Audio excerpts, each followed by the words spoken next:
नमस्कार, आप देख रहे हैं 4 पीएम और मैं हूं अभिषेक मिश्रा। राजद सुप्रीमो लालू प्रसाद यादव की सबसे बड़ी बिटिया राजनीति में काफी सक्रिय हैं। राज्यसभा सांसद हैं।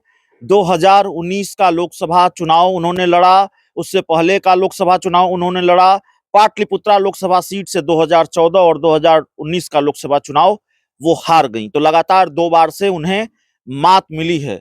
लेकिन मीसा भारती राजनीतिक रूप से काफी सक्रिय नजर आती हैं और आरजेडी की एक कद्दावर नेत्री भी मीसा भारती को आप कह सकते हैं, जिस तरह की उनकी सक्रियता राजनीति में पिछले कई वर्षों से रही है।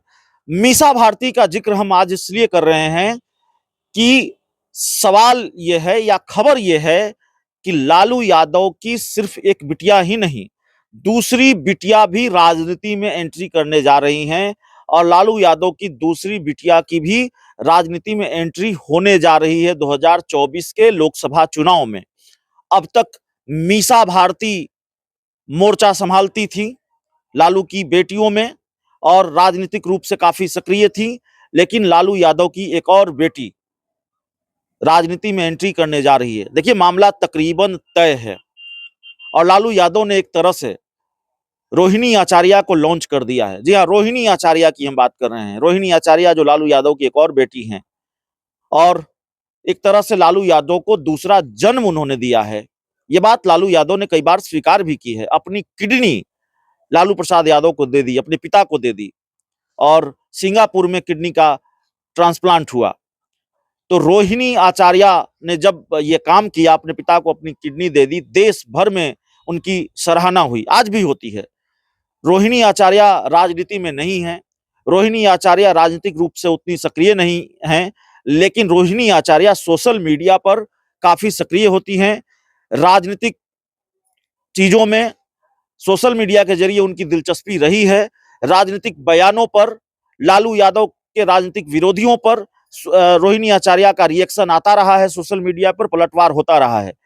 लेकिन वर्चुअल तरीके से वो थोड़ा सक्रिय जरूर रही हैं, लेकिन रियल जो जमीन है, जो वास्तविक जमीन है राजनीति की, उस मैदान में उन्होंने कदम नहीं रखा है, उस जमीन पर उन्होंने कदम नहीं रखा है। जब इंडिया गठबंधन की जन विश्वास रैली थी, तब एक तरह से लालू यादव ने उनको लॉन्च किया, रोहिणी आचार्य की तारीफ भी की, रोहिणी आचार्य मौजूद थी। तो अब ये माना जा रहा है कि रोहिणी आचार्य की राजनीति में एंट्री होने जा रही है। लालू यादव का अंदाज, मिजाज, उनका तरीका सबको मालूम है और कभी तेजस्वी यादव को भी इसी तरह से लॉन्च किया था लालू यादव ने।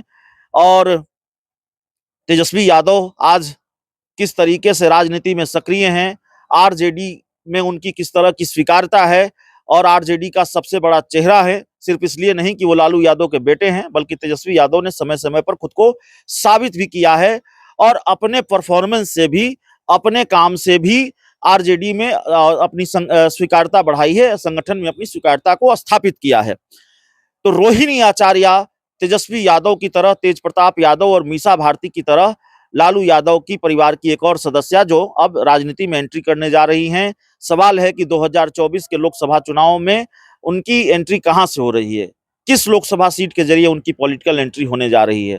देखिए, 2 लोकसभा सीटों को लेकर चर्चा है कि रोहिणी आचार्य या तो छपरा लोकसभा सीट से चुनाव लड़ सकती हैं और छपरा सीट से वो चुनावी मैदान में आ सकती हैं। छपरा सीट लालू परिवार ही लड़ता रहा है, लालू यादव लड़ते रहे हैं, राबड़ी देवी ने चुनाव लड़ा है और उसके बाद लालू यादव के जो समधी रहे चंद्रिका प्रसाद यादव, वो चुनाव लड़ा उन्होंने 2019 का। और अब माना यह जा रहा है कि लालू परिवार का ही कोई सदस्य छपरा सीट पर चुनाव लड़ेगा, तो रोहिणी आचार्य हो सकती हैं कि वो उस सीट से चुनाव लड़े। या फिर काराकाट लोकसभा सीट, काराकाट लोकसभा सीट से भी रोहिणी आचार्य के चुनाव लड़ने की चर्चा है और रोहिणी आचार्य काराकाट लोकसभा सीट से चुनाव लड़ सकती हैं। तो काराकाट या छपरा, ये 2 लोकसभा सीटें ऐसी हैं जहां में से किसी एक सीट पर रोहिणी आचार्य चुनाव लड़ सकती हैं और तकरीबन ये तय माना जा रहा है। अब तो 2 दिनों में, 3 दिनों में सीट बंटवारे का आधिकारिक ऐलान भी होना है, उम्मीदवारों के नाम का आधिकारिक ऐलान भी हो जाएगा, तो तस्वीर तब साफ हो जाएगी। अभी चर्चा यही है कि रोहिणी आचार्य छपरा या काराकाट लोकसभा सीट के जरिए अपनी राजनीतिक एंट्री करने जा रही हैं, पॉलिटिकल एंट्री उनकी होने जा रही है। और लालू यादव भी चाहते हैं कि रोहिणी आचार्य अब राजनीति में आए। बहुत बहुत धन्यवाद।